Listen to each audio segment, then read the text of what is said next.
How's it going, people? We're back again, the Big Six, same time as usual. A bit late as usual, but it is what it is, people. Hope everyone is well. GRIZZ is here tonight. I know there was a lot of rumors and circulation. I held his hand over here. I held his hand over here. You brought him here. You made sure he crossed the road safely, yeah? Wow, that's crazy. Never read the papers, man. Never read the. Oh, you shut up with the lollipop settings, you. never read the papers, man. I'm here. I'm always here, man. But you know what? I was smiling when you was doing it, right? I was quickly gonna check the table. Are we even in the Big Six right now? Welcome. Welcome. You joined me and Tobes, mate. You've come to our world now, our neck of the woods now. It's a mad world. Here. It's a mad world. More Turkish's neck of the woods than mine. Yeah. Well, this season, but if we're talking about history, I think it's more your neck of the woods, my bro. But it is what it is, isn't it? Matisse, let's start with you, my guy. What are you telling me, man? Smiling there, looking chuffed. Listen, yeah, I'm having a good day. I'm having a very good day. I mean, I think the new manager bounce now. I think we can start giving some Thomas the Tank Engine Tuchel some credit. Do you know what I'm saying? We can start getting on the train. Toby, you're more than welcome to hop on if you wish. SAEED, my guy. I know Van Gaal, all them statements. You can hop on. I'll give you a train ticket. Do you know what I'm saying? I'm selling them cheap right now. No problem for you, boss. Listen, 1-0 win away from home to Liverpool. 1-0 win away from home to Atletico. 1-0 away from Tottenham. Listen, it's not no fluke no more, okay? I'm not saying that it's not going to be hard going forward. There's not going to be moments, but give the man some credit. 2 goals conceded. I keep saying it every time I come on this show. And the defense, 1 shot on target for Liverpool the whole 90 minutes. I know Liverpool are not in good form, but for me, it was more of a sleeping giant situation. I was more scared of Liverpool than I was of Man United the weekend before because I felt like they were potentially want to ride out for Klopp, for Alisson, and do some sort of bounce back thing. You know what I'm saying? They had a few players coming back from injury. Fabinho started. I thought, that front three, if they've been sleeping, maybe they might kick into gear now. I was very nervous. I spoke to GRIZZ for the preview. So for me, I'm just delighted to get out of there with the win because we had to get back into the top 4 and our players are really stepping up. A lot of our fringe players that weren't really rated, even by me, Rudiger, Christensen, clean sheet after clean sheet after clean sheet. Just defending so well, so solid, so organized. And for me, this is a manager that's been brought in to play good football. And obviously, a lot of people have said, listen, football's a bit boring and whatnot. Can't lie to you, I don't care. I just need results. I need to get in the top 4. I need to get myself right in the top 4, back for Champions League football. And then we move on to next season with pre-season. So I thought that game we played really well. I think we controlled. Liverpool tried to press us. They left a lot of space in behind. We got over the top a few times. I don't even want to get onto referees right now and officials because if I speak, I'm in big trouble. Do you know what I'm saying? I don't want to get kicked off the show.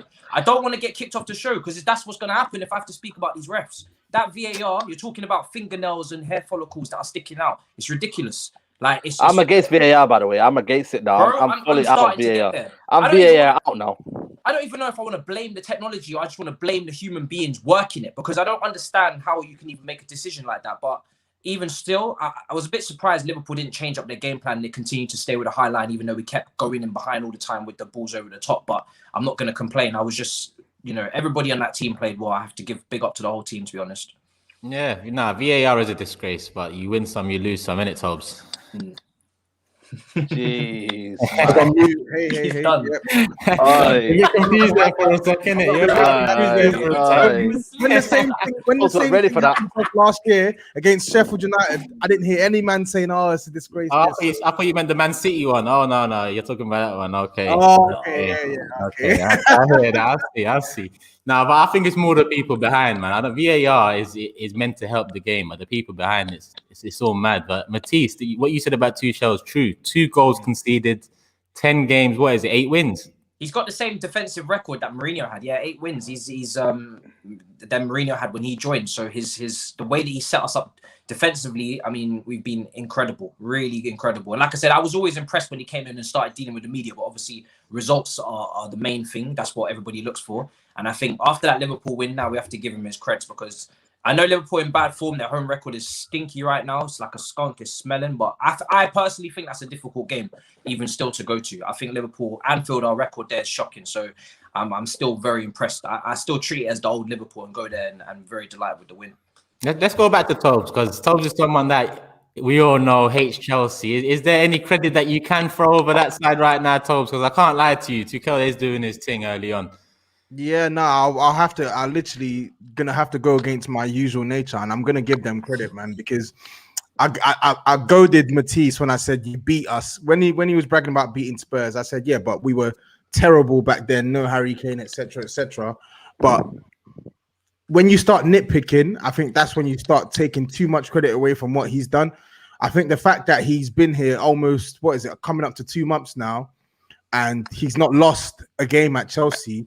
And even beyond the fact that he's not lost, he's done one of the hardest things that he's had to do in that Chelsea team, which is get them defending better. And he's got them defending better in absence of their best centre-back this season in Thiago Silva as well. So I think he deserves massive credit for that.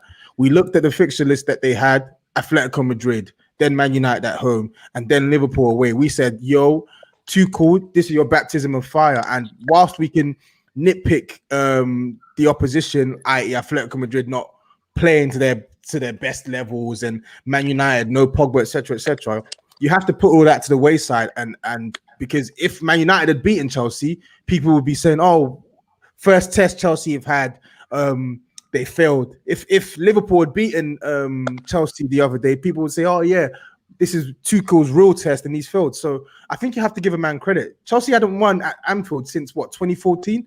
The last time they won there in the league, Diego Costa was the one that was scoring goals. Diego Costa, he's done in 2021 now. So Forget them records, man. Forget them records, man.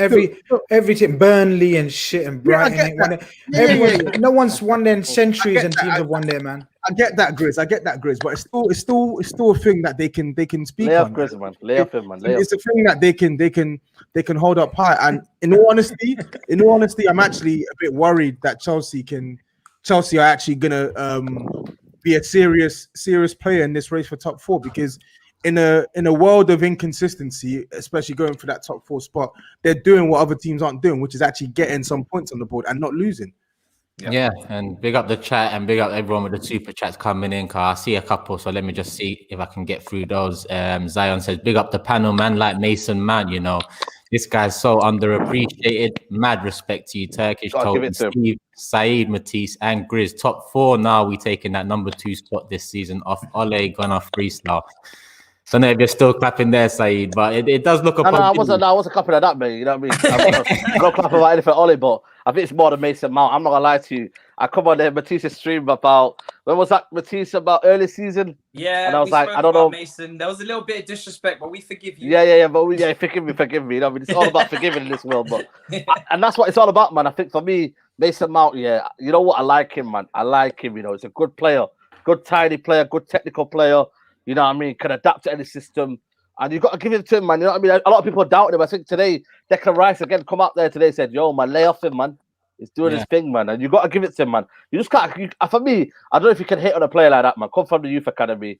He's doing his thing and he's doing it the right way. And he's coming here and he's living his dream, mate. So give it to Mason Mount, man. I feel like he gets unnecessary hate because of the whole Grealish comparison thing, and you know, that's it. He's into England, and everyone just thinks, you know, it's down to him. That's why he gets the support. And Judy says, serious question, boys. Excluding City, I'm going to exclude United and Chelsea out of this as well, because I think realistically, there's 3 teams that can finish out of the big 6 or top 6 this season, and it's us, Tottenham, and Liverpool. And GRIZZ, we haven't heard from you yet. Silently sitting there. If it is Liverpool, Arsenal, and Tottenham that don't make the top 6 this season, who do you think will find it hardest? And then we can move on to your game. It's a tough one, isn't it? Can I still say with my chest, it certainly won't be us. Come on, man. You can do that, man. Come on, man. Van Dijk will be back, man. Come on. But nah, I'm joking. It's gonna be it's a tough one. It's a tough one. I can't, you know, I know you guys have had your own opinions on where Spurs are at and where Arsenal's at, but I just think the trajectory is going, both clubs' trajectory is sort of slightly stagnant, so it's difficult to tell. You'd say Arsenal because they got to spend money this summer. They got to.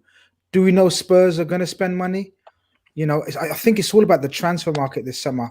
Who wins the transfer market? Honestly, and I know that's like FIFA talk, but it really is. Whoever wins that transfer battle has a chance to get back into that top 6 again if they miss out this season. But, you know, if you want to talk about that, I can talk about that. If you want to skip my opinion on Liverpool, I'm easy with that as No, well. we're here for that. We're here for that. Certain man, The certain man- stage is yours. certain man's Don't in the go chat anywhere. saying, Don't go anywhere, Grizz. Don't go anywhere. Don't go anywhere. Don't go anywhere. I'm happy to talk about other things, bro. You know me, I'm an Just all subs himself rounder. out and Callum just pops up. Yeah. Wait, listen, Callum's my brother, man. I wish he stepped in for me today still, but no, it's been. And you know what it is, yeah? I think you It's started rough. out some deals behind the background. Callum's coming in as well. You know what I mean? I have to sit here and try not to talk about what I've talked about every week because that's boring. But apart from that, I haven't got any hot takes, guys. Like I can't think of a different reason or a different type of analysis than what it is. I'm not a flip-flop reactionary type of fan that's going to have one view one week. So you can't expect me to say something different the following week because I've written off this season 5-6 weeks ago. Yes, we will try to fight till the end with what we got and how we and how we got here. We do what we can, but as far as I'm concerned, top 4 is a mad struggle. Yes, we beat Sheffield United, but I said it's Sheffield United. I'm not going to get carried away with Sheffield United. The test will be against Chelsea. Me and Matisse done a preview, and I was saying how nervous I'm going into this game because, you know, in my opinion, after Man City, I said it on Matisse channel, I think Chelsea are the second best team right now in the league. I don't think there's much doubt about it, you know. So when a team like Chelsea's coming to your place and then you're in the form that you are, and then the 2 centre backs that we played last week, even one of them's dropped out again. The other one, Phillips, was out. So even though he's our 7th choice, he's a centre back. So then we rushed back Fabinho, and we saw Fabinho was looking shaky and ropey. He wasn't fully fit, but we had no choice other than play that 17-year-old Reece Williams, who's pure pants, man. He's a kid, all right? I don't want to go too harsh on him, but he ain't repping Liverpool ever again, probably, right? So we had no choice but to bring rush Fabinho back because no one else. But can I just ask it? Because obviously, like I spoke about earlier, I feel like you guys played into our hands a bit. When you saw Timo Werner playing up front, you didn't drop off. 100%. This is what I was coming to. Klopp just changed tactically now. Look, if the season's a write-off, change tactically, try and play on the counter. You've got a weak defense, play a low block, anything. This is what I was coming to. So it's hard for me to sort of separate the issues we've got. So I'm going to do that though. And I need to focus, and we need to focus on the game management of Klopp yesterday. And I thought it was atrocious. I thought it was absolutely atrocious. Every Tom, Dick, and Harry and his dog knew Werner's going to play through the middle and try to target us with a lack of pace, with a makeshift defenders or our 6-7 choice centre backs. Everyone knew you're going to sit deep and hit us on the counter, and unfortunately, we didn't do anything to counter that. He's still playing the same line or the same counter pressing with people that can't run. Ginny is bionic man, but he's running on empty now. He can't run anymore. He was so tired. Thiago has never been a bionic man. Thiago's a different level baller, different position. He requires legs around him. Curtis Jones is a kid, 20-year-old kid, playing 3 times a week now because that's the way it is now. We're still playing as if we've got VVD and Gomez, the 2 quickest and best one-on-one defenders possibly in Europe, right? We're still playing the same system with Kabak and a Fabinho who's a DM and a slow DM at that. It's mental. Can I ask a question, Chris? It's like Klopp's gone into gone into this sleepwalking zone. It's sleepwalking through the rest of the season. And that's my point. And that's worrying because he's not changing anything. He even made an emotional decision when bringing off Salah. It was emotional, it was rational. That's not Klopp, you know, but it was a reactionary decision because Mo wasn't running back and tracking back. You associate those kind of decisions with, you know, when Jose loses it or something. It's almost like he wanted to prove a point or something. Prove a point. That's what I was literally going to say. Like, I saw it with Pochettino in these last few months. I've seen it a lot with Jose this season. For me, I start to question you as a manager, or question your management of a game when I can't make sense of your decisions. And I couldn't for the life of me make any sense in Jurgen Klopp's substitutions yesterday. It didn't make sense taking off your top scorer this season, and it certainly didn't make sense taking off the only midfielder who looked like he wanted to probe and attack that Chelsea defense. Tobes, how Bobby and Mane stayed on that pitch and Salah didn't is a mystery to everyone. It's a pure mystery. There's not one Liverpool fan that can make sense of it. Honest to God, because Mane's so out of form. It's not talked about. Everyone's talking about Bobby being out of form. Firmino's out of form. Listen, Mane's playing dreadful at the moment, and he's got until Jota came on. Even though he's been out for 3 months now, 3.5 months, you even saw a little bit of spark. I think even Matisse would say when Jota came on, you guys must have woken up and said, "Okay, let's just concentrate again because this guy's making moves." Mane's just dead on his feet, man. But we're hoping that Jota can I ask a question, Grizz? I like to say no. I like to say no, but go on. Well, you got no option, mate. No, I haven't. I don't want to sound reactionary, and I don't want to come across like, I think Klopp is finished as a manager. No way in now this. But is there a kind of an element where Klopp might be in the end of the tether of can he motivate these players anymore? You've won the Champions League, you won the Premier League.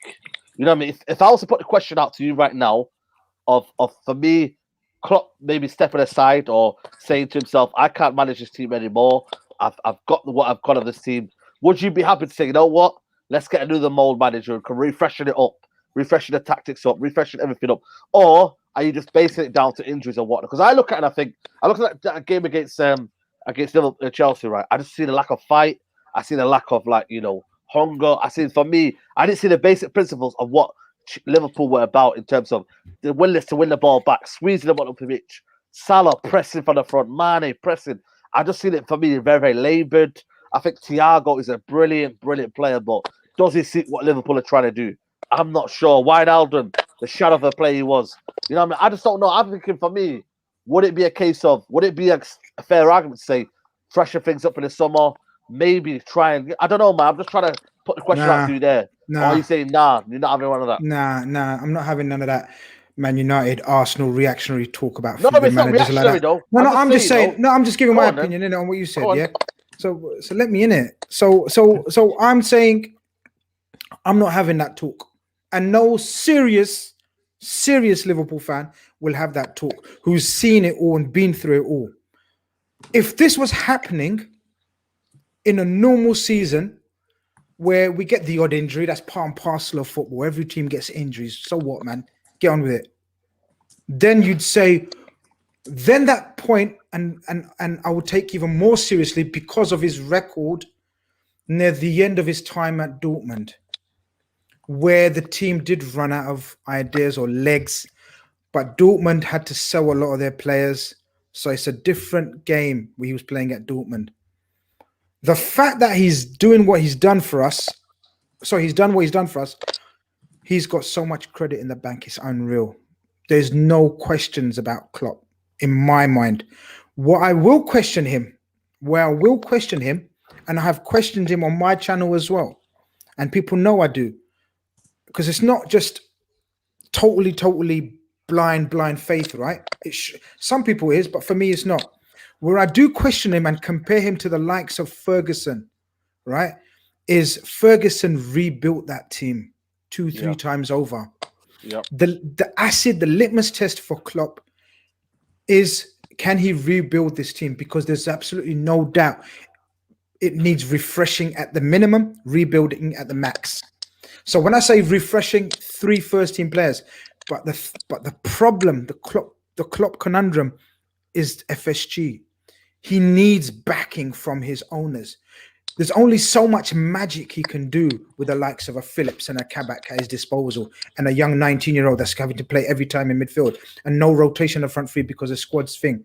They haven't backed him to freshen up the squad enough, and now he's paying for it. It's his mistake as well, because he believes in a small squad. He believes of a 14, 15-man squad. So he's not blameless. I'm not just saying Klopp can do what he wants, how he wants. He's done everything perfectly. He's been the father of the success. So he has to be partially to blame for the downfall. The things that are in his control, the things that are out of his control, you can't do nothing about, bro. Those injuries are madness. But you're right. Motivation of players, setting them up differently, not playing the same tactics again and again and again. That's within his remit. He should be able to do that. I agree. There is certainly allowed to be questions in terms of his management, especially the last 11 games where it looks very unlikely we'll get top 4. He needs to set a formation where we can see we've got plan B, a good plan B, because we know how good his plan A is, but he needs the players to play that plan A. Pep's done it. Pep's evolved his Man City team. On serious talk, me and Steve joke all the time, but he knows what I think of Pep and his evolution this season. Last season, he was written off. Yeah, no one, not one City fan, real City fan, because we know there's a few fake ones, right, Steve? Not one real City fan would have doubted Pep. Am I right, Steve? Not one, not one real Liverpool fan doubts Klopp. Not one Liverpool fan. That's the same. He's been written off this season. He's been like Pep was written off. How many times was Pep written off? How many times was Jose written off? Well, it's like Toby will talk about that. Yeah, you write him off after one bad stint. Don't put Jose. Yeah. But in the past, in the past. I don't think anyone's going to. You can't write Klopp off. What he's done for Liverpool, and if you're a real Liverpool fan, like GRIZZ said, you're not. He's got the credit in the bank. He's a legend there, and he can do. You know, it is what it is. They've waited years and years for a league title. He's won one, and then the season after, there's loads of things gone against him. Blah blah blah blah. And having a bad season. That's all it is. A bad season. But the deciding factor will be, like what GRIZZ says, can he rebuild it? And if you don't finish in the top 4, my worry is, A, does he get any money to play with? I don't think it's there. I just don't think it's there for him. The little bargain basement rushing around at the last minute of the window to get centre-halves, that was a bit, that left the thing there. And I'll be honest, mate, from outside looking in, there's a few problems there. I don't think it's all right. As soon as Van Dijk comes back, he just fits it back together and that system's no. I don't think it's as easy as that. I think there is some problems there. I think Klopp's body language sometimes this season has been weird. I know he's had personal problems, his mum and all that. I get that. But last year, they got a corner. He was fist pumping the cop and all that. Now he just stands there, just like. He looks a little bit deflated. There's no fans. There's no fans. I know, but that proves it though. You can play up to the fans all you want, but sometimes the players need a bit of passion, don't they? You know what I mean? He looks to the dugout and he's not even watching the game half the time these days. I think there's just got to do what he does on it. He's got to rebuild it. I absolutely think the criticism about the rebuild, and he hasn't proved it before, is fair. I can't sit here and say, no, bro, what do you mean? Like, he's done it before. What, he can do it again? Look, no, he hasn't done it before. So I have to be fair and say that is my personal criticism of him, that he has to prove that he can refresh and rebuild, because he's been fantastic at Dortmund. He's been fantastic at Mainz. But, for the 4 years, 7 years or whatever, he's been in that period. But he hasn't rebuilt their teams again and again. And this league is the most... This league is the most demanding. This league is the most demanding. You can't rest on your laurels, because teams like Chelsea will drop 300 million again. Man United will drop 200 million again. City will say, name who you want, Pep. So we can't rest on our laurels like we have the last 2 years. So we have to go again this summer.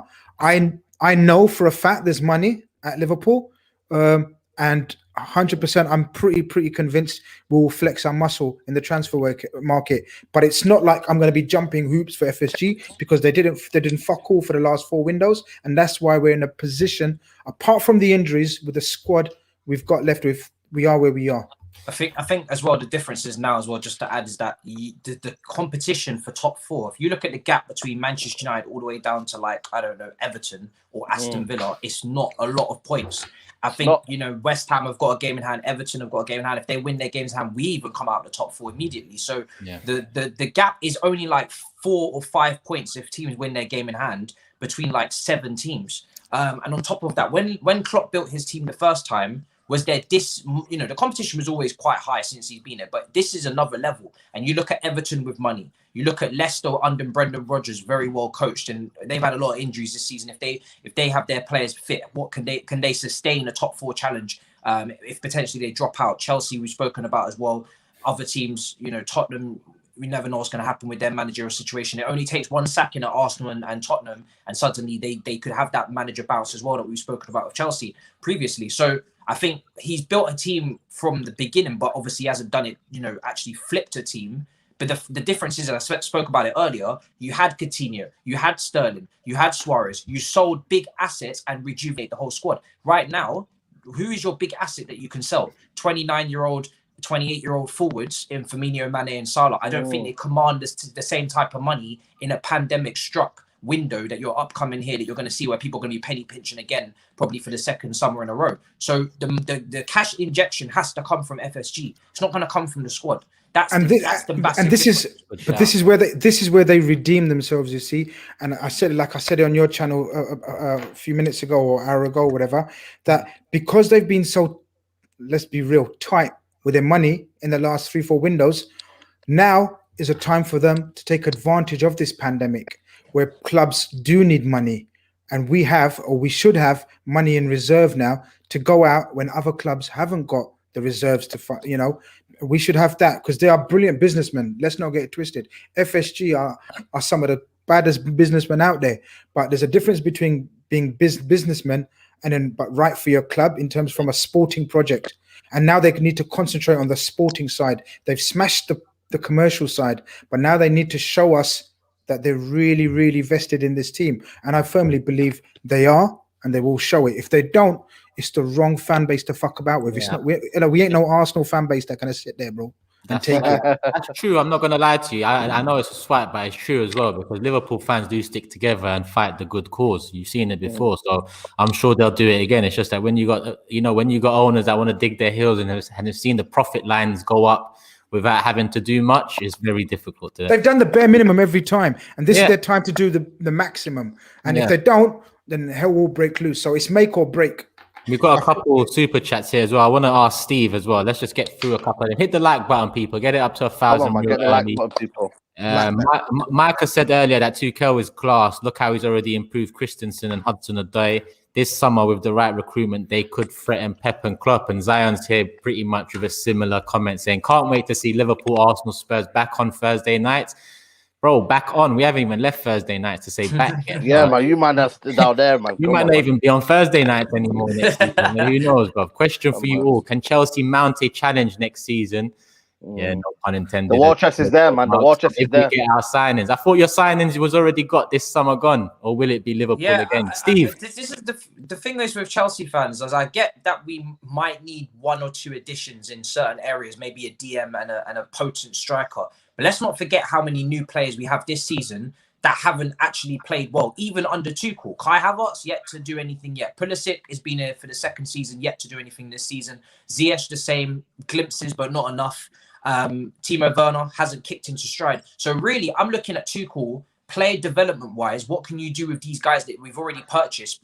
Again, they're not his players, but I feel like Tuchel's already shown he can work with what he's got. These players that we just signed in the summer just gone, I want to see in pre-season, I want to see them go up a level. I want to see them bust down the doors and start delivering next season before we start talking about who we're bringing in and whatnot. And another thing Chelsea fans forget as well, this is not FIFA. We have a bloated squad. We have 3 left backs. We have 5 centre backs when Tomori comes back. We have Ampadu. We have Loftus-Cheek. We have Gallagher. We have Gahey. All of these players have to come back into this squad. And when they do come back, you've still got to find futures and find good moves for all of them. That takes time. If you're going to bring players in, it's not that we have to sell for money reasons like Liverpool have done over the years, but we have to get rid, because you can't submit 30, 35 man squads to the Premier League come September. You have to get rid of the players that we have if you want to bring in new ones, just for a sheer squad numbers situation where you don't want to have a bloated team again and have unrest like we had under Lampard. So I think Chelsea fans need to remember, and we need to sell. We have to get rid of players or find futures or loans or whatever. That's going to take a while. So give them to GRIZZ, man. They need some GRIZZ. No, we don't do that. We don't do that around here. I wanted to ask Steve in particular, because Steve, they're top of the pile right now, and they have been for a few of the last 5 years. And Chelsea are a different club to Liverpool. Chelsea are a club in the mold of yourselves, Man City, in terms of how you approach winning and ambition. Steve, Worried about Chelsea next season? I see Dave said that Emery went on a 21-game undefeated streak when he first came to Arsenal. So I just wanted to remind Chelsea fans. But do you think Tuchel's a problem at Chelsea, and do you see them maybe being one of your main rivals next season? Yeah, I do. I actually thought it would have been one of the main rivals this season. Obviously, they signed some big players, and when you actually took a step back and looked at the squad, you thought to yourself, yeah, you can see that squad doing bits. If all them players click into gear, then it's going to happen. I don't think it happened for Frank for whatever reason. Obviously, Tuchel's come in now, and I think he has got a breath of fresh air. But you've got to give the guy credit. He's obviously a good coach. He's an intelligent guy. When you listen to him talk, he's one of them guys where you understand what he's saying. He's a bit passionate on the touchline. You know what I mean? He's doing his thing. And look, he's come in when Chelsea was having a bad season. He's brightened up and put a few smiles back on the faces at Stamford Bridge. So the Chelsea fans are just going to see where it takes them the end of this season. But next year, with a bit of money behind him, getting his own players in, like Matisse said, cutting the dead wood that he doesn't want at the squad, that's when you'll judge him. And I think, yeah, you know, listen, my opinion of him is good at the minute. But I think he's got the squad there. He's inherited a really good squad for me. He's not like he's gone into a team struggling, and he's got a really good group of players. And like you say, if he focuses on getting a tune out of them players and they take to him, then he's not far away from having a title-winning team, in my opinion. Yeah, the thing is, he's also not far away from the sack at Chelsea, Matisse. That's the thing. And how much are you guys behind him? Like, because with Lampard, obviously there was a different approach to it, and it didn't go well, and we can all understand that. But with Tuchel, you know, because Chelsea have been in a bit of a time where you haven't been competing, and I think maybe this is your biggest lull in the Roman era, if I'm not mistaken, in terms of league titles. Am I wrong in that? Haven't won a league title since Conte. So yeah, it's been a while. Yeah, it's been a while. Yeah. So obviously the expectation has risen now. So SAEED, sorry. Yeah, I know, man. It hurts me, man. But go on. Did you see the Pep? Did you see the Pep interview with Rio? A bit of it. I need to finish it.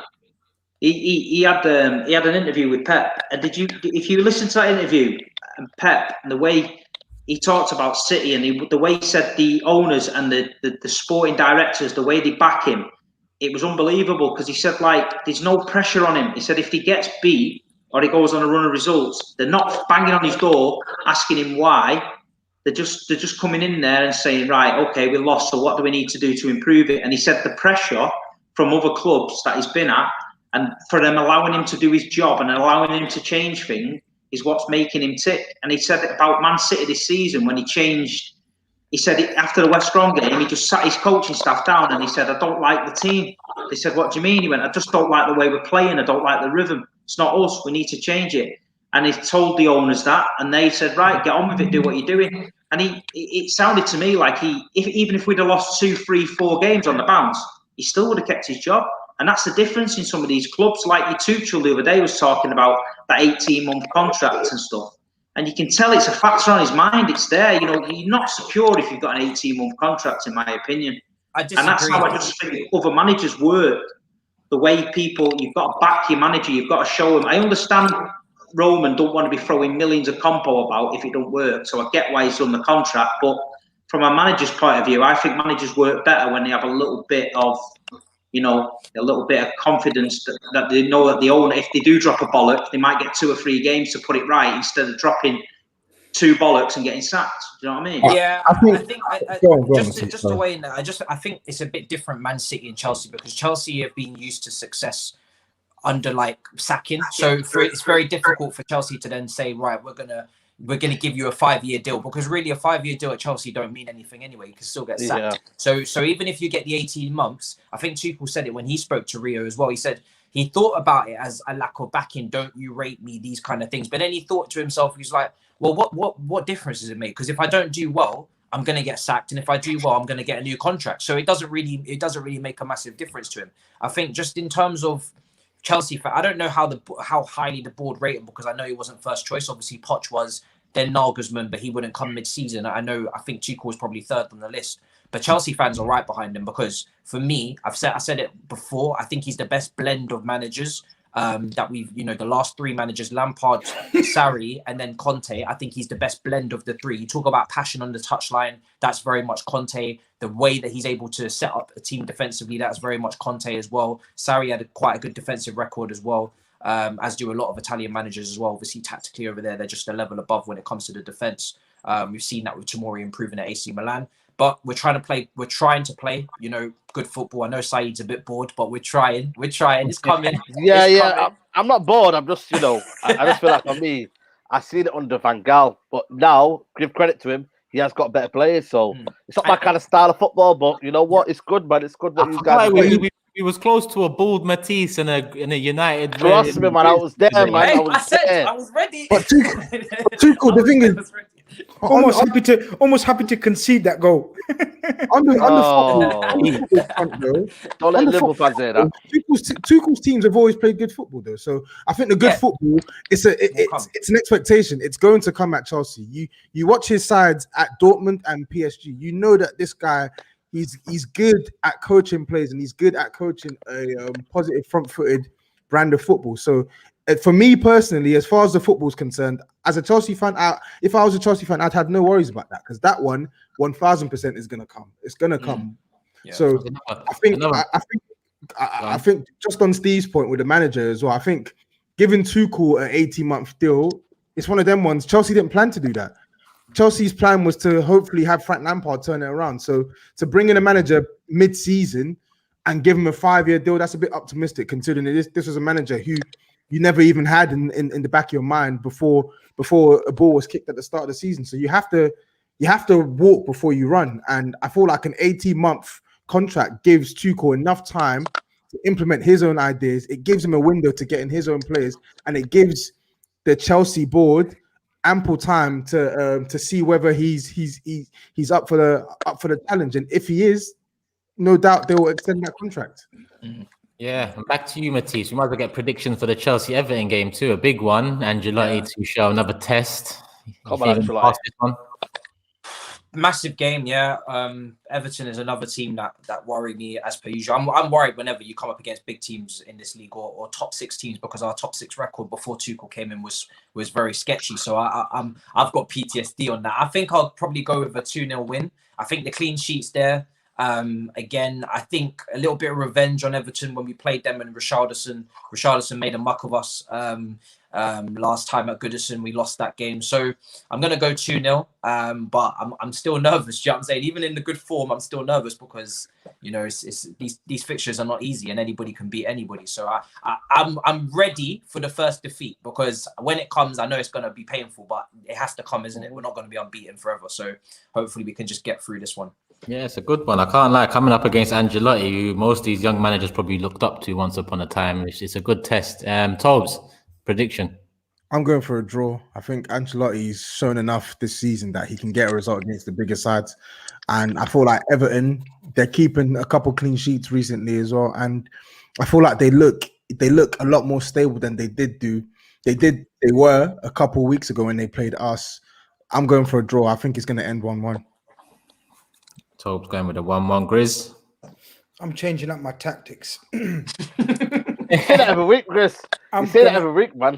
I'm gonna stick to these ones, unlike you and your opinions. I'm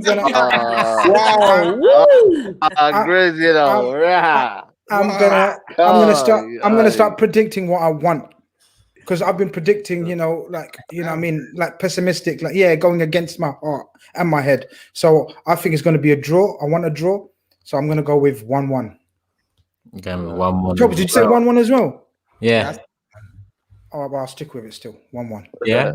Saeed, over to you. Yeah, I'm just saying it's good to see a bit of conviction from the GRIZZ, man. You get me? Showing more conviction than Liverpool. So we'll give him that one. You know what I mean? At least you know what I mean. GRIZZ can hold. At least GRIZZ can. I hear you, brother. I hear you. Yeah. And again. But yeah, for me, Everton are good away from home, man. And Richarlison for me, very underrated player. But a lot of people say he's a bit like he's a bit inconsistent. But I've rated it for time.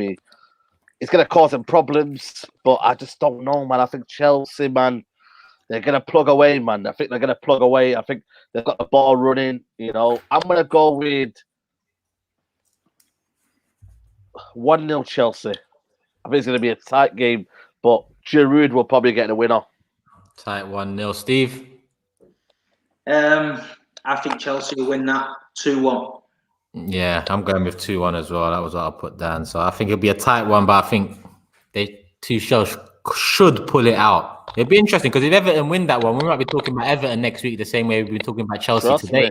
We should in be terms of next season, it could be a problem. Yeah. Then we could get GRIZZ out and then bring in someone else in. You know what I mean? we I ain't got getting out like that, bro. I ain't getting out like that. all 6 predictions and back to GRIZZ anyway. We might as well do the who was we just talking about? We were just talking about Chelsea. Let's do the Liverpool Fulham predictions as well before we move on. Oh God, you gotta laugh, innit, bro? You gotta laugh. Like, what are you saying?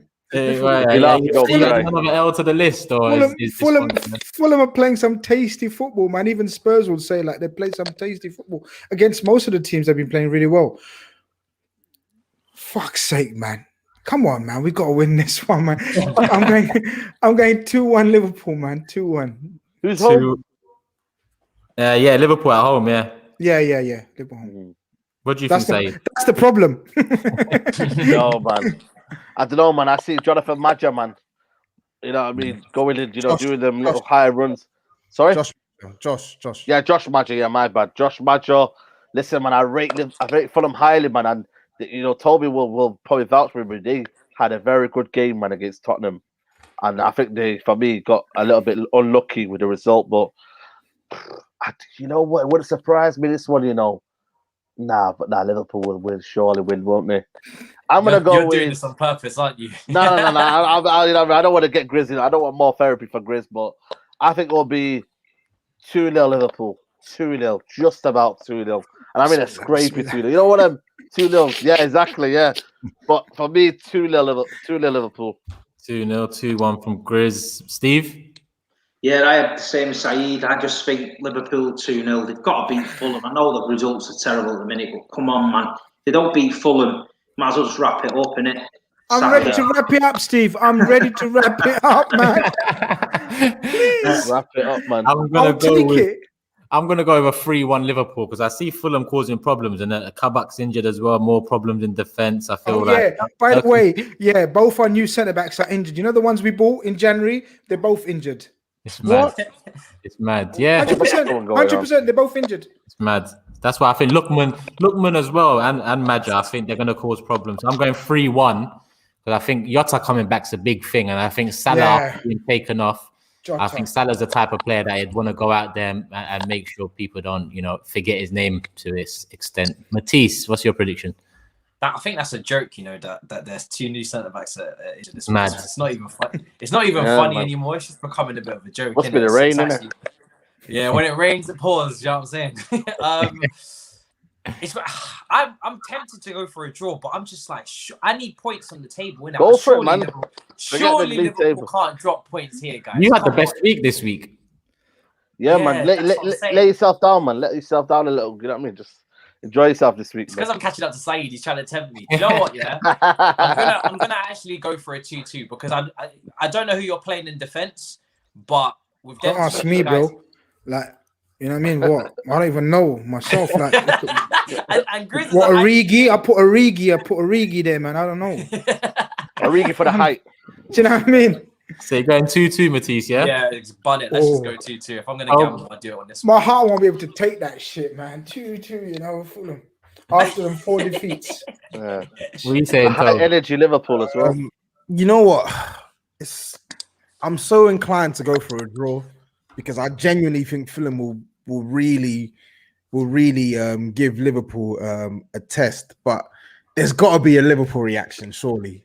I don't want to go for a draw and then Liverpool get the 3-1 win. So I'm gonna go for 2-1 Liverpool, man. I feel like certain man need to get dropped. I'm not gonna name names, but certain man, Brazilian, they need to get dropped. And I feel like some of the players that have come back into fitness for Liverpool, I know they had to use the Chelsea game to get themselves up to speed, but I feel like they'll make a bigger impact in this Fulham match. So I'm going to go for Liverpool 2-1. Liverpool 2-1. And let's head over to Manchester. One side marching towards the title. The other side. Do you really, mate? Do you really want to go there? One side of Manchester yeah. is exhilarating right now. I know the other side's a bit peak, but Look at Steve, man. He's got old school tonight. He's even got the Kipaks out tonight. You know what I mean? It's old school tonight. You know what I mean? Look at him, man. He's even going old school tonight. Main road, man. Bloody hell, mate. He was ready. Yeah, you know what, Steve? You go, man. You say your bit, man. You know something. You do your thing, man. I need to smash the glass before this entrance because sometimes Steve comes in on a mad one. I can't lie. Yeah, man. Let him come out first. Listen, it's Derby Day, innit? It's Derby Day. The Blues, Manchester, the real Manchester people are ready for it. You know what I mean? We'll be all out Sunday morning. We'll be up early, brekkie and that, City gear on. Flags will be out the windows. Manchester's blue, innit? We're shining right now. We've had our dog day. You know what I mean? The tables have turned. I almost feel like I remember bouncing down to Old Trafford with Sean Golter up front, thinking we were going to get a result. These guys are coming to the Etihad now with old men up front, thinking they're getting a result. They ain't got a chance, mate. Let me tell you what's going to happen to these guys on Sunday, yeah? Pep Guardiola's going to go pure ruthless, yeah? And I'm telling you now, I absolutely hope we annihilate them. I won't even, because we pull out of them a few times. We're hitting them there. We ease off. Don't ease off. My message to Pep Guardiola is absolutely destroy them on Sunday.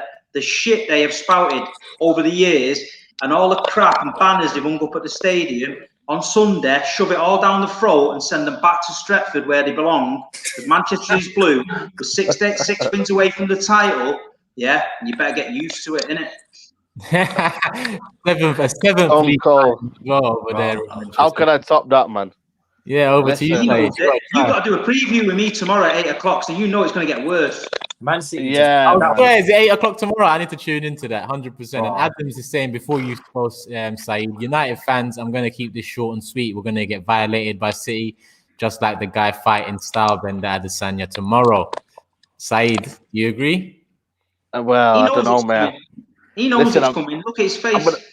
Yeah, listen, I'm not gonna lie to you, man. I'm normally a hyped up fan, you know. I'm one of them fans here where even if like Ollie and I don't rate a manager or whatnot, I still back my team, but I can't for 1 minute think we're getting a result at their ground. Even though I was there last time, you know what I mean? Saturday evening, I come there, didn't expect a result, and Martial and Daniel James tore Zinchenko apart. Not Zinchenko, is it Angelino apart? And we won 2-1, but this is different, man. That time I think they had Fernandinho on the back. You know, Stones wasn't the player he was right now. You know what I mean? This is a different City, man. And I'm just looking at it thinking, damaged invitation, man. Just go in there, and I'm going to go with my result I go with always, man. 0-0. Go out there, 10 at the back, do whatever you want, man. Just go and park the bus, mate. This is the famous Man United. This is the famous Man United. Man United. Talking about coming to the Etihad. Because you know what it is, yeah. We couldn't beat Crystal Palace, mate. We couldn't beat Crystal Palace, and I've been calling Ollie. Do you know what, man? I've gone to Old Trafford with some right shit players. I've been there when you beat us 5-0. We had David Brightwell against Andre Kanchelskis. I was there, mate. But do you know what? I always thought in the back of my mind we would have done you, even though deep down, you know, any normal person would say you're deluded. I've never ever gone into a derby and thought we'd get beat. So come on, SAEED, give the Reds some hope out there. But the fan base is on its knees, man. Yeah, but that's what City were, though. That's what City were. You know what I mean? We're never a club that really, you know what I mean? You always have that false hope with you. And I think City, even my brother, he was always saying, you know, we've got something in there this derby. And then end of the day, he'd be quiet. You know what I mean? That's how City fans are. We always turned up in the derby, though. City always turned up in the derby. Even when we were shit, we always turned up. Exactly. Joey Barton, you know what I mean? You name it, mate. Ben Jarney. Sean Golter. Ben Jarney, mate. You know what I mean? They do turn up. But for me, yeah, I'm not going to say Manchester's blue just yet because I feel like for me, City have to do awful lot to kind of get to that level. But what I would say, though, is Man United, mate, we're falling, mate. We are falling, man. And for me, this manager, man, I'm telling you right now, mate, I'll be Ollie out to the very end, mate. The very end, man. Because this manager's not good enough. For me, you know what I mean? Substitutions again, misman management. You know what I mean? I don't know what he's going to do, man. Tomorrow, there's a game out there tomorrow, on Sunday, where he's playing Bailly. He'll end up playing Lindelof. You know what I mean? There's something going wrong with this football club. All he can't get it right. And I think Manchester, and you see Pep Guardiola today saying, Man United are a good team and trying to gloat us all that, mate. Listen, man, he does that, yeah. But when he gets on that football pitch, best believe he's going to be like, you know what? Smack him up, mate. He's taking a piss out of us, man. You know what I mean? And what can I do, man? You got man like Woodward saying, Man United are making progress. Progress what, mate? Liverpool are nowhere near us, man. You know what I mean? In terms of what they were. And look where they are. You know what I mean? Not far off, mate. You know what I mean? What? A couple of wins and they're back in the top 4 race. So I'm not going to lie, man. I'm Ollie out, Woodward out, Glazes. I want them all out, mate. I want to reset, man, because we're done out here, man. So I'm going to go with a 0-0, man. I'm going to bore you guys again. I'm going to go with my mystic 0-0. We're going to stink it out, and we're going to come out there. And maybe we do win the Derby Cup. I'm calling it the Derby Cup because for me, this is the only cup we'll probably win this season. Get that Derby Cup, silence the house down. You know what I mean? Get these little guys and Steve on a Monday. We just talk about how dead the 0-0 game was, and then that's it, mate. You know what I mean? But you escaped. I don't know, man. I can't come. You got to look at the manager as well, man. You got to look at the manager, man. You got to look at the manager. Our manager stood there, mate. He's head to toe in D squared, repping it out big time. Your guys in full Man United rig out, giving thumbs up for shots that go 40 yards over the bar, and that's the levels. But why did you go at me then? Why did you go at me every stream saying? Do you know what I mean? You've only got a Solskjaer time. Why did you go at me though? No, but still, Steve. Though when I called you out last week, and he said to me, "But it's the manager's not good enough. You all know that." But I keep telling you that every week, and people just say to me, "I'm deluded and whatnot." We know that our manager's not good enough. He's not. I know that he's not good enough. He's not good enough. But there's some problems there. There's deeper problems. But listen, any other week, I'll sympathise with you. But Derby week, I don't give a shit. So I'm rubbing it in. And at the end of the day, listen, we don't give them Turkish. We don't give them enough shit. Yeah. When we were dog shit and they were the cream of the crop, even though they were millions of years ahead of us, they always had to let us know how good they was and how small we was and how big our floodlights was and how big our pitch was and how irrelevant we was. So now I'm saying to you, you're irrelevant to me. I don't even care about your Ole Gunnar Solskjaer and how shit you are. Nobody's giving you any sympathy anymore. You was a big team. You're not no more. You run head to toe by idiots. Fans are swinging scarves about. Manchester's blue on Sunday. The City fans will be out in force. You'll all be hiding in your caves again. We'll see. But someone clip this, by the way. Someone clip this. The trophy's coming back to Manchester. 6 games, another Premier League. Remember what Fergie said? Not in my lifetime. Well, that'll be number 5. Well, listen, Fergie said a lot, mate. But we'll move, yeah. But for me, yeah, what I'm going to say to you is the fact that what I would say in terms of the game right now, I just feel like for me, it's going to be defense versus attack. We just got to come there and we've got to come in there, you know what I mean? All guns blazing and just try and go for it, man. I don't know why Ole Gunnar Solskjaer, if you're going to do a 0-0 and then come out there and say, oh, it was a good game or whatnot, just go out there and you know what, you lose. But what I would say about this game, though, is one thing has got to drop. Man City, unbeaten record. We've got unbeaten away record. So maybe something has to give. I don't know.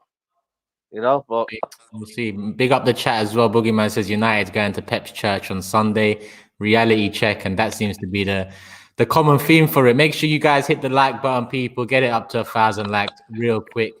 GRIZZ, I know you got a goal real soon as well, so I'll get your predictions in for this match now. Man City, Man United. What's your prediction? You know, the way Steve just got into SAEED, man, I just hope... Not really. I just hope for his sake that, because I want City to win, obviously for obvious reasons, yeah. But Man United are very hard to beat away from home, and you know, all jokes and bants aside, you know, they haven't got the worst record against City. You know, they've you know, quite a few times they've put a spanner in their works. So, but I'm sticking to my new principles about what I want to happen and predicting what I want to happen. So I think Man City will win this one. I think Man City will win, but I think it's going to be tight. I think Man City will win. I think Man City will win 1-0. Tight 1-0 win. Steve, we didn't get your prediction. 5-1. I want, you know, if it's 5-1, I'll put that right now. I'm getting a substitution on Monday, mate. Substitution on Monday. If it's 5-1, yeah, substitution on Monday. We'll find someone else to come replace me. Right. You put your wild cards in. Get the wild card in already. You get me? Good to tell you about that. 5-1. I'm going with 3-1 because I think, yeah, you City will have too much for United. But from the games against the Big Six so far, you can see that what GRIZZ says pretty much true. They are hard to beat. 5 0-0s out of 7, isn't it, SAEED? Sorry? Yeah, let's do that, man. Let's do that. You get me? Let's do that. Where is Matisse. it, Matisse? Where is it, Matisse? 0-0 collectors, yeah? Yeah, 0-0 collectors is what we are. Listen, if you can get a point, that'd be all right for you, Grizz, wouldn't it? You know what I mean? 100%, 100%. Yeah, I'll take yeah. that Come on, man. right You know now. what I'm saying? Yeah, yeah. I'm just Matisse, saying. prediction, City United. Yeah, For me, I want to see an absolute beatdown. Yeah, I want to see 5s and 6s. I'm going 5-0.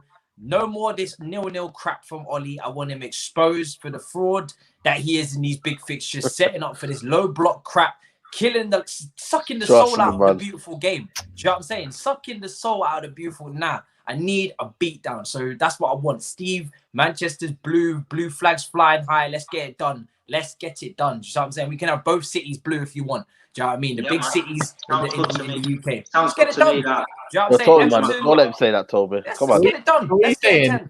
5-0. 5-0, man. I want a beatdown. Jeez, I'm not playing man. about. I'm gonna be watching that game. I'm gonna be tagging Saeed in every tweet. Brother, I won't be about, mate. I won't be about, man. I'll be hiding, mate, in my closet. Listen, I have a soft spot for Pep, and I'm with Matisse. I'm with Matisse. I want Man City to pummel the crap out of Man United. See what I mean, Saeed? See what I mean? All it is, mate. I want it just so Saeed just gets buried in the dirt on Monday as well, because he said a lot of stuff about Man United and he contradicted himself. What did I say? He said that the other week. The best. What did I say? Say it. Say what I said then. Best player, best number 10 on the planet on form or something. Yeah, but on form. Then there you go, on form. Listen, on the weekend, the real best midfielder in the league is going to come up against the pretender best midfielder in the league. And the levels are going to be different. So for me, I'm going to celebrate all the teams, but that's how peak it is right now. But go on. I'm going for a 2-0 comprehensive Man City win. I think they're going to dominate the game from start to finish and control it, and are going to be in cruise mode. Man United didn't score against Crystal Palace, didn't score against Man United, didn't score against Real Sociedad, scored 1 goal against West Brom. Man United are not scoring at the Etihad, especially with no Paul Pogba. So for me, this game is ending 2-0. I like this, man. I like this. You know what I mean? Everyone against us, and then we'll come back. Yeah, Steve, man, you're getting some false kind of image right here, man. You know what I'm saying? Let's start. Tobes, you might as well stick on you for the Tottenham Palace prediction as well and some thoughts on it. It's a game we need to win. And listen, the last time we played Crystal Palace, we dominated the first half, took our foot off the gas, and we got punished. It's pretty simple. Same as we did against Burnley. Play on the front foot, play aggressive, and take the game to Palace. And there's only one winner in that game. I know Palace's form has improved in recent weeks. Obviously, got a resilient draw against United. Got a point against Fulham at home, which I didn't think they deserved, and got a lucky 3 points away to Brighton, which I didn't think they deserved. I don't really rate Crystal Palace right now. I don't think they've warranted any praise this season, especially in the last 2-3 months, because they've not played well enough. So for me, it's a simple case of us being the masters of our own fate in this match. If we play to our capacity and put our foot on their necks, even with Wilfried Zaha coming back to form, we should win the game. So I'm going to go for a Spurs 3-1 win. I don't trust us to keep a clean sheet, but I trust us to get the job done. 3-1 win, yeah? Yeah. Cool. Say no more. Grizz, what's your prediction? Tottenham Palace. Again, it's one of those that Palace are a good away team. But Spurs seem to have found a formula now. Finally come across a formula that's enabling them to play or score goals or get the wins at least. I expect them to win this again. I think I'm going 2-0 Spurs. 2-0 Spurs, yeah? Yeah, man. Saeed? Yeah. I don't know. I think for me, Spurs are trying to, see a kind of opportunity to kind of maybe, I'm not saying sneak top 4, but trying to get into the conversation again. You know what I mean? And see if they can worm their way in, because Man United have got tough fixtures coming up. We've got Man City, then West Ham at home. So a couple, and then we've got Tottenham coming up soon as well, haven't we? Soon in April, I think it is. So if they can get a couple of runs in there, I think Jose will have one eye on that top 4 still. I'm gonna go with 3-0 Spurs. I think 3-0 Spurs. I think Crystal Palace are one of them teams, man. They come out of nowhere and they get us a draw, and then they'll get thumped the next week. So for me, it'll be 3-0 Spurs. 3-0, Steve. Yeah, 2-0 Spurs for me. Can't see Palace doing anything there. I think Tottenham will get a result against Palace. 2-0 Spurs, and I'm going for a 2-1 win to Spurs. I mean, yeah, to Spurs. I think it'll be a tight game, but Spurs should do it. 2-1, Matisse. Yeah, I'm gonna go a 2-0 win for Spurs as well. Unfortunately, I would love to be able to predict otherwise, but I just feel like they'll get the job done. They've got obviously 2 wins on the bounce. I think Gareth Bale's back in town. You know, I think comfortable. Keep it comfortable for them. Yeah, 2-0. And I know, Grizz, you got to go. So what's your Burnley Arsenal prediction before you go? So I can just put Burnley Arsenal, my second team Arsenal. I'm always going to be favour of Arsenal. I know it gets Toby. So I'm gonna say Arsenal win there. Arsenal win there 2-0. You're going for a 2-0 one. Yeah, all right. Then. Thank you, Grizz. Yeah, people, make sure you hit the like button. Apologize, man. No, nice no one. We'll catch up soon. Take it, guys. Anyway. Come on. Love you, loads. Love you, loads. My family. Enjoy. People, make sure you hit the like button because we're in injury time now, extra time, whatever you want to call it. An hour in, 2,000 people watching. Not even 600 likes yet. Need to get down. Come on, people.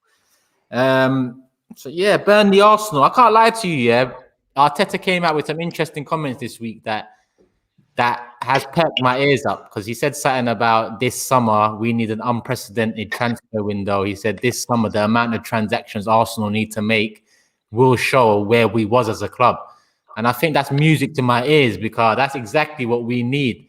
And if we finally have a manager saying it, yeah, he either got the confidence that it's going to happen, or he knows it's peak for him, and he knows that he needs to start telling us fans the truth. Which way do you man see it? Steve? Let's go with you. Do you think he's opening our eyes in terms of coming on our side, or do you think the board are ready to back him? No, I think he's. I don't know. I think he's obviously been told something, and I think he's just putting it out there because he probably sees the pain of the fans, and the fans need to know. You need to know by your manager in your club what's going on. And like you say, if he drops that in there and says about the transfers, like you've just said, then it's pricked your ears up. How many other 1,000 Arsenal fans have gone the same way and thought, hold on a minute here, I'm expecting a big window. Now, if that window doesn't materialise, then it's down to the board because he's obviously been told he's going to get a big window. If he's saying it, he's not just making it up, you know what I mean? So he's putting a bit of pressure on the board there to deliver what obviously they've told him. And then he's getting out there to the fans, and you're going to obviously put the pressure on now, expecting a big window. So, listen, I've said it since the beginning with Arteta. I like the guy. I can see the direction he's going. I like it, me. I'm all for it. And if he gets the money to spend, good luck to him. You know what I mean? Does it worry anyone? Like Tobes and Matisse, well, not Matisse, Tobes in particular. Does it worry you, those comments, or do you think it's just more smoke up our asses? I think I'll be called a hater, but I think it's more smoke up your asses. I think we know your financial situation. We know what you need to spend. The only thing that's, I'd say, giving you lot encouragement is the fact that Arteta now knows that there are certain parts of your squad that need refreshing. And I feel like the work that they did in January to get rid of some of those uncoachables players that were weighing you down for years, I feel like that's helped.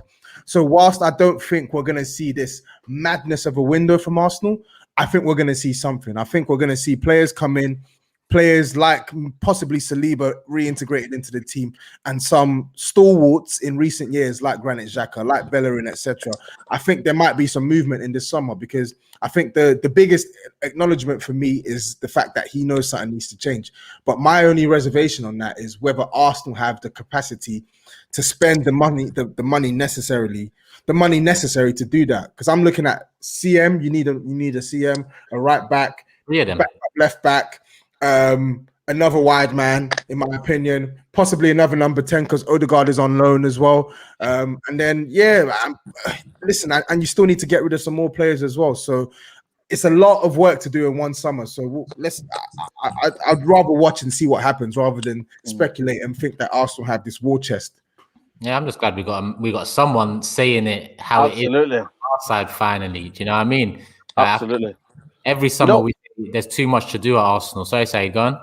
No, for me, I just feel like, it's music to the ears, man. We got a manager who's talking about, you know, being a puppet to the Glazers, mate. He's saying, "Oh, there isn't the money that's available normal times or whatnot, and teams won't be able to spend as much." And Listen, man, this guy's giving up all his excuses for the Glazers. At least Arteta is coming out there and saying, "You know what? The squad needs improving, and the squad, you know, we need to improve as a team." You know, so I like that, man. I'd rather be honest, man. You know what I mean? A lot of people saying, "Oh, but you wouldn't say that, though." You know what I mean? But then say something that fans want to hear. At least say that, you know, we are looking to get transfers. We are looking to improve the team. Don't say the opposite and say and try just like, you know, give the fans no hope and almost to say what the Glazers want to say. I don't want to hear that, man. You know what I mean? And if for me, the Glazers, it's not as if Woodward's going to say to Ollie, "Well, yo, why did you say that for?" He's not going to say that, man. He's got a job. He's got a contract. If it was bad, he would have sacked him. When the results were bad, he won't sack him because of one comment, will he? So for me, I don't get that. I don't get argument. I think Arsenal need to go shopping in the French league if they're serious this summer. I mean, you don't need a war chest to be better than you have been, in my opinion. I think what you guys really need to do is you need to go into the French market and buy smart, because the French clubs are suffering financially. We know the French league has always been a good talent pool for the Premier League. Mahrez, Kante, you can go on and on. You can get them cheap if your scouting's good enough. So for me, I just think you guys need to go and do some serious scouting in that league and fill the positions and just buy smart. You don't have to buy Premier League players at expensive rate and pay English tax for you to be a better team. I think you can improve on Bellerin, you can improve on Xhaka. It's not hard to do. I don't think these players are that great. So I think there's bargains, though. I think there's bargains in the league. You look at some of the teams that could be relegated this season. Yeah. Fulham are still in a relegation battle. They got some players at Arsenal and GRIZZ. Brighton have got Buendia at Norwich. Buendia at Norwich. I think Norwich are asking for a silly premium on Buendia. I like him, very good player, but are Arsenal really going to spend 40 million on Buendia? For that money, they can get a better player, in my opinion. So I think there's definitely some value in the league. I think what is important for me in Arsenal is no project players. None of this, "Oh, he needs time to develop." You lot need players that's gonna hit the ground running. None of this project. We have enough projects in our hands with Saka and Emre. That's projects in itself. So I think you're right. We don't need to sign any more projects. Because Martinelli's another project that really hasn't kick-started yet. 100%. 100%. For the Burnley game, GRIZZ went 2-0. I'm going 2-0 as well. I think we'll just have too much for them. Tobes, what's your prediction? I think you lot will edge this one 2-1. I'm not really convinced that Burnley will have enough to outplay you over the course of 90 minutes. I think they'll disrupt you physically. That's what they do. They're quite direct. They're going to bully you, but I think the quality will show through in the end, and I expect you lot to win this game 2-1. 2-1 tight win. Matisse? Yeah, I'm going to go over Arsenal win. I made a mistake on not predicting a win for you guys, I think, last week. So, yeah.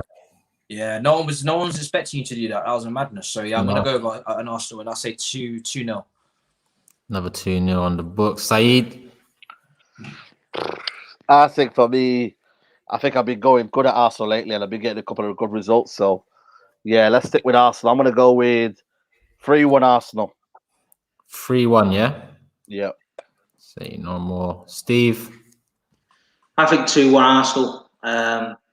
Just can't see Burnley doing much there at home, but I just need to say something as well. Just there's a common theme running through this Big Six that I keep noticing. I look in the comments, and there's a lot of people saying, "Oh, oil club, spend all this money, all this bullshit." Why are you rattled? Listen, it's not rattled. It's talking facts, And this is a fact. You don't even agree with me. Every single one of them fans in that comment that is calling Man City and Chelsea for having money would give their right arm to have an owner like ours and Chelsea. So don't spout on one thing a load of hate about slagging someone off about money, because all it is jealousy when you're begging with the begging bowl at the side of the road for some dough. So all I'm saying is, you know what I mean? You can't start giving Man City and Chelsea shit. Steve, how many DMs have you had this week? When you've got your little Oliver bowl going, "Please, sir, can we have some more at the side?" It doesn't work like that. Steve, how many DMs have you had this week? It doesn't work like that. Man said Oliver Twist. I can't believe it. I'm saying? Every single I wish my owners spend money. I wish the board backs the manager. I wish FSG did this. I wish did that. It's all bullshit. At the end of the day, But You know what I'm Steve, saying? It's facts, Matisse. It's Steve, facts. it is facts, but it comes with the territory, innit, man? When you have that money, when you have that much dominance financially, it comes with the territory. For me, if I I'd embrace it. I'd embrace it. I'd say, so what? And so people what? say, no, Man City fans don't give a shit. Let me tell you that. We don't. It's pretty funny. And on transfer deadline day, everyone sat there from 9 in the morning till 11 at night begging for the Sky News reporter to go, oh, we're just live at Tottenham. Tottenham have signed a player, but you've got no dough. And that's, I think it's when you guys brag about it and you like, you know, I think it's the winning the right way. It's about winning the right ways, isn't it? Your accounts have just been published today. Do not talk to anyone about doing things the right way. I'm trying to say is, I understand my club is a mess. Yeah, but we're focusing on Man City right now. So listen, SAEED, if the shoe was on the other foot, if the shoe, you don't need to help me. We're loaded. We're top of the league. We're not talking about money. Forget about money, man. Bloody hell, man. We're not talking about money. I'm talking about winning the right way. People are saying, "How do you run the right way?" If the shoe was on the other foot, yeah, like it was years ago when you were top of the table, and you had all the money, you was the most arrogant bastards the world has ever seen. Not really. I think you know what it is. Steve, you deal with. You're eating humble pie. You're eating humble pie. If Manchester United had signed Jadon Sancho over the summer, you would not have heard the. No, but I don't think it's what they're saying. Former Manchester City talent. Wearing the number 7, you don't understand what these guys are saying. You would not heard the end of it, I'm telling you. So all but it's the fact that Man City fans. No, but it's, you don't understand. You know when you go like when I've been to like Man City away and that the way they're just so like up in your face and the barrier's right close to you and they're talking about where City, where this and that. You know, do you know why we're up in your face? Up in the face. Because we've had 20 years of bullshit by you lot. And you can't now you've got to face it. So when the big angry City fans are giving it you, mate, you deserve it because you give it for 20 years. You can't come out there and say, we're Man City, we're doing this, we will do what we want. When really, in reality, you have been back. You have to embrace it and say, you know what? Okay, we are an oil club and accept it. You know what I mean? But I think some fans, I don't say this to you, but you're going on like Man City, top dogs and all that. Reality, mate, without that oil club, mate, City will still be at Main Road. You know what I mean? Let's be honest, man. SAEED, why does it matter where the money comes from? Because you guys have still spent 80 million on Maguire, 50 million on Wan-Bissaka. No.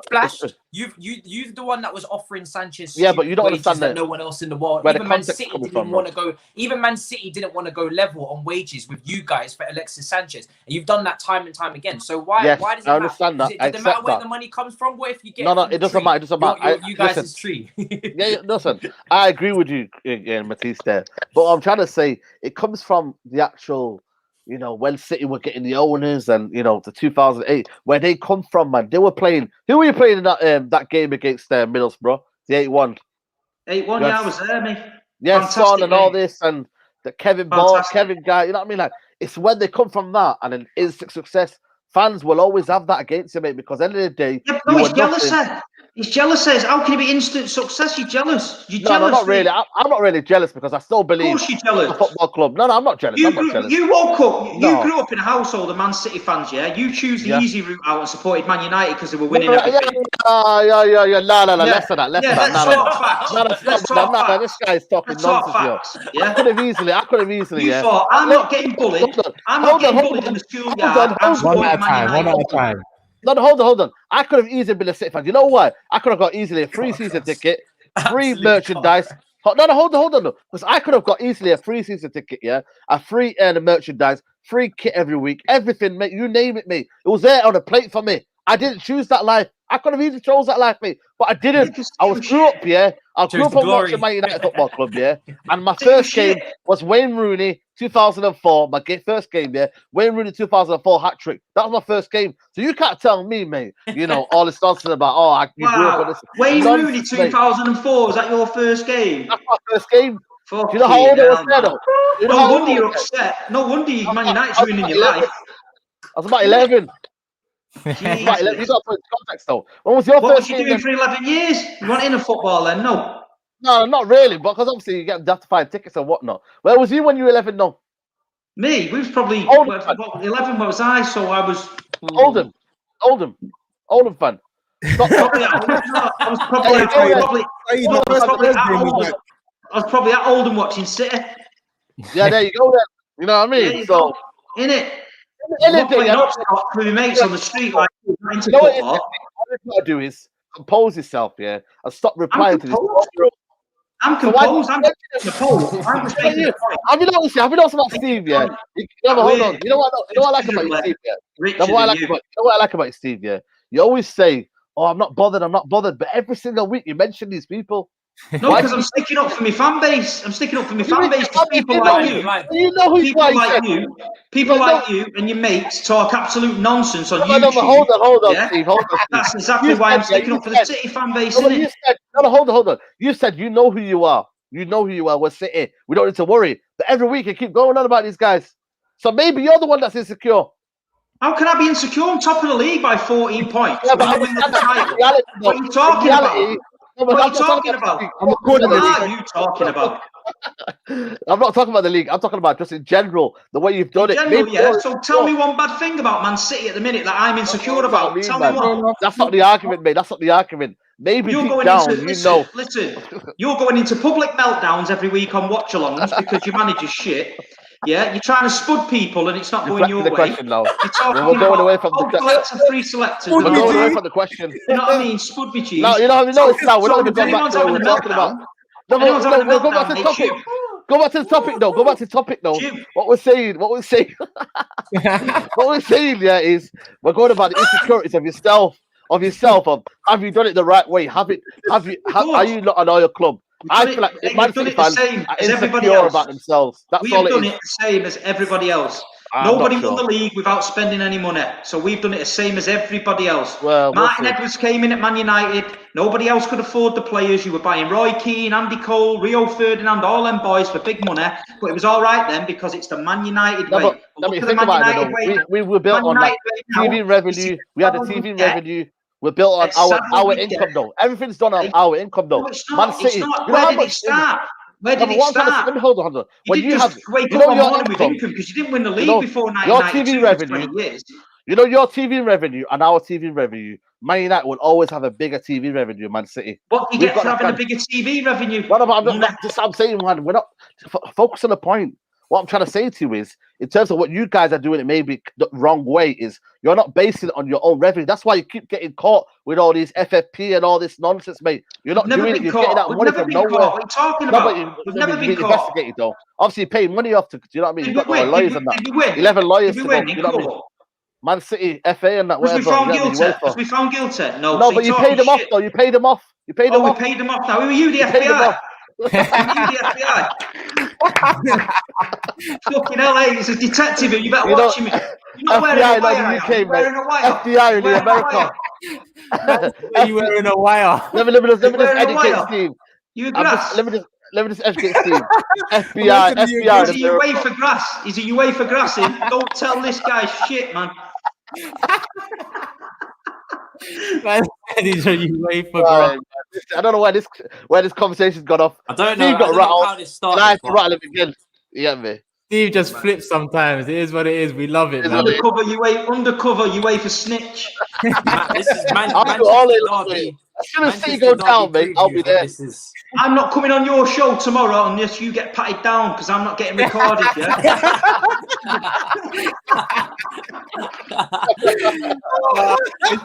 Oh my God. People, if you want to hear a continuation of that, what time are you lot live on SAEED's channel? 8 o'clock. 8 o'clock tomorrow. 8 o'clock in the morning. Make sure you set your alarm. 8 o'clock at night. 8 o'clock at night. Oh, 8 p.m. Sorry, 8 p.m. people. 8 p.m. They're not allowed to stop after that. You get me? So just let them out later on. 8 p.m. people. Make sure you guys tune into that because I'm definitely gonna be there. I can't even lie to you. I need to see the end of this debate here. Hit the like button, people. I think we're on 800. I'm gonna bring up the league table right now, the prediction league table. It's good that GRIZZ has left early, to be honest with you guys. Not looking great. Oh my God, when am I gonna move up? Come on, man. I'm there, Steve, man. That's why I probably pissed off at me, man. It's tight. I thought I was going to close the gap on Steve. You did by one. I've been in this position He's got one this week. Oh. Steve, SAEED and GRIZZ got one right. Me and you, TOBS, got 2. Matisse got 3. No one got a correct score this week. I've been here from the day dot, man. When am I gonna go up? It's close. It's Started close. from the bottom and we're still here. Do you know what I'm saying? It's one of them ones. I can't even count GRIZZ because GRIZZ forfeited. This brother said that he was taking it seriously, and then he said, "Nah, actually, I'm all right." Yeah, he said he's switching up his angle on it now. So I don't know. How can you be 11 points behind? Jesus Christ, that is mad. It is. He's gonna blame it on the injuries. Blamed it on the weather. GRIZZ has got a couple injuries. He's got a couple injuries. Oh man, I'm gonna go into the group chat and tell GRIZZ where he is in the table. Yeah, 11 points behind. The injury is the reason. But people, hit the like button, get it up to 1,000. 2,000 still here. Big Steve MCFC YouTube channel there. People are saying, where hasn't he uploaded videos? You know, patience is a virtue. Get it up, man. Get it up. Get the subscribers up and we'll do it. Get it up. Come on, get it up. 100 subscribers with no videos, guys. Get it done. Yeah, get it done, man. Get it up. Get it up. Come on. They got the big 6 up to 2,000 subscribers now. So big up you guys for doing that. There's a pinned message. That's the official Big 6 channel. Us 5 plus GRIZZ plus others will be part of that channel this summer. So make sure you guys look out for that. United Central SAEED, you guys already know. Yeah, man. Come on, man. Come on, SAEED, realist on. Part 2 tomorrow, man. Don't worry, man. I'll be back. 8 p.m. 8 p.m. I set the scenes tonight, but you know what I mean. He's got his FBI briefing at 9 a.m. and then he's got the show at 8. He'll be ready. TOBS. I'll be ready. I'll be ready. Tap in TOBS on all platforms, YouTube as well. Come on, make sure you're there. Matisse, come on, MAH, all platforms. You guys already know. This has been the Big 6 again. 2,000 people still here. Hit the like button, people. Be back on Monday, 10 p.m. as usual. Let's see how the weekend goes. Love and peace, everyone. Hope everyone has a good weekend. Take care. Come on.